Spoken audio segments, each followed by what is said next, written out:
Welcome to the Glorious Grace podcast in conversation with WM Paul Young. I'm really excited to bring you this promo clip. If you are a Karen, a Richard, easily offended, if you are a snowflake, please do not watch this clip. This will offend you. But if you are someone who would like to hear a funny story about the shack, but also learn something interesting about Gnosticism, watch this clip. Enjoy.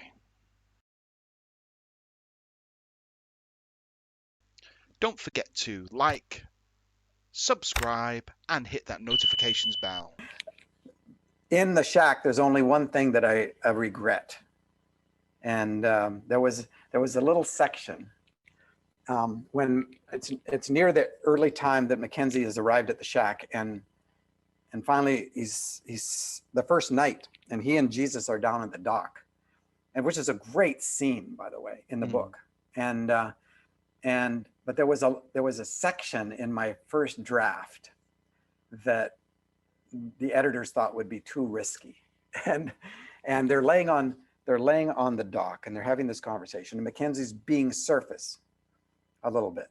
He hasn't gotten into the deep dive of I feel so lost, which is, and Jesus reaches over and takes his hand in the dark, says, well, I'm with you and I'm not lost.